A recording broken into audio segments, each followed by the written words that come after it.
Hello, everyone. Thank you so much for having me here today. I am so excited to chat with you about diversity, equity, and inclusion, and all of these amazing sort of topics around gender identity and sexuality and inclusive language that we're going to touch on. So, first, I want to start off with a question. Do you know the difference between someone's gender identity and their sexuality? Let's see, we get some thumbs up, we get some hands like this, down if you have no idea. It's okay, it's a safe space, okay? I see some of these, I see some of these, that's good. It's okay to have these too, don't you worry.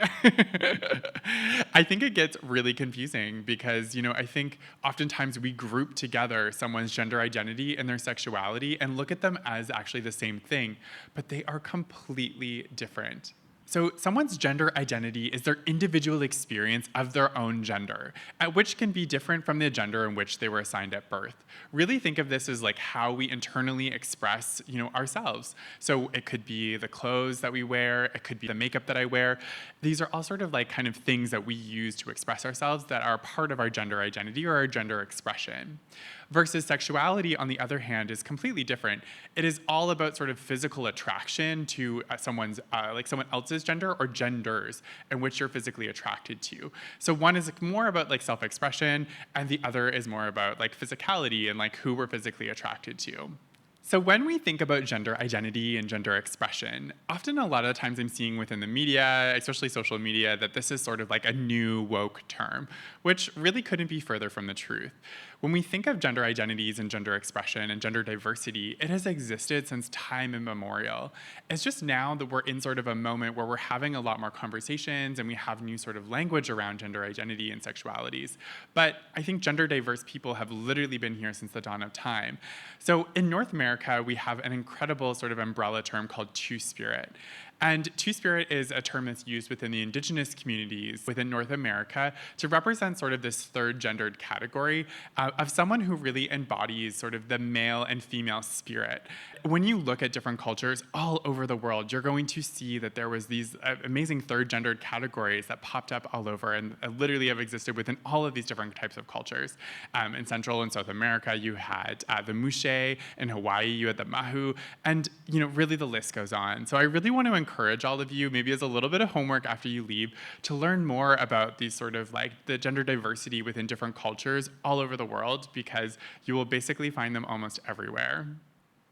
So now I want to lead with another question. How would you define being male or female or non-binary? What are sort of like little pieces that you would use to describe how you would identify your gender?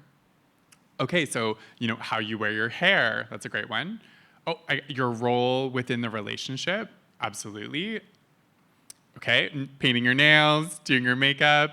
I love all of these. These are all really great examples of how maybe an individual person might experience their gender. So oftentimes we define, I guess, like being male or female based upon our reproductive organs. I personally believe that I think someone's gender is so much more beyond, I think, like our physical bodies. I think gender is between our ears, not between our legs. If we were to test everyone in this room and their levels of testosterone and estrogen, it would be so drastically different regardless of like what our reproductive organs are.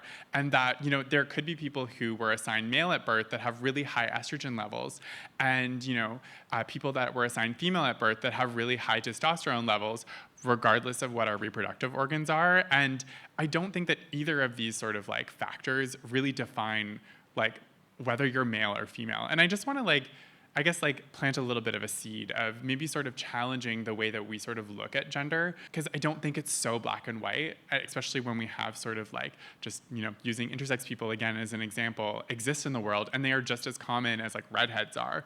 It's not just like this random anomaly. Like there is literally like millions of intersex people living in this world right now that don't fit into one particular gender category. So now I am really excited to chat with you all about inclusive language and pronouns, because we know that that is a hot topic right now. And I just want to kind of help teach you all the importance of pronouns and why they're so important, and why inclusive language is so important, because it can make such a powerful difference. But I think a lot of people are actually resistant to this idea of gender neutral language. And I just want to, share this little example with you all because I think we're already using gender neutral language, but we don't even realize. So let's say we're walking through the park and we're walking along, enjoying a gorgeous sunny day. Maybe we're drinking a little iced latte. Imagine I'm shaking an iced latte right now. Love that sound. And then we look down and we see that there's a set of keys on the ground, and we wonder to ourselves, oh, I wonder who they belong to. I think pronouns are much like these lost keys. We don't know what someone's pronouns are or who these lost keys belong to until we ask and we find out. And we should never assume. We're not assuming when we find these lost keys. So why are we assuming someone's, gender identity before we actually ask them? So I think it's really important that we separate how maybe someone would physically look and always stick with sort of this gender neutrality until we actually know. And I just wanted to thank all of you so much for being a part of this training. I can't do this alone. And the fact that you are all here and you're open to learning and you're asking all of these incredible questions, it really means not only the world to me, but my community, because I need your help to help create safer spaces out there in the world and have those uncomfortable conversations with people, especially the people that you love and are closest to you, because when we have those conversations and we help to create this change, we really create a safer world for everyone, because literally everyone deserves to feel safe and to feel loved and to be able to just experience life and not be scared for their safety, right? Thank you so much, everyone. Bye, cuties.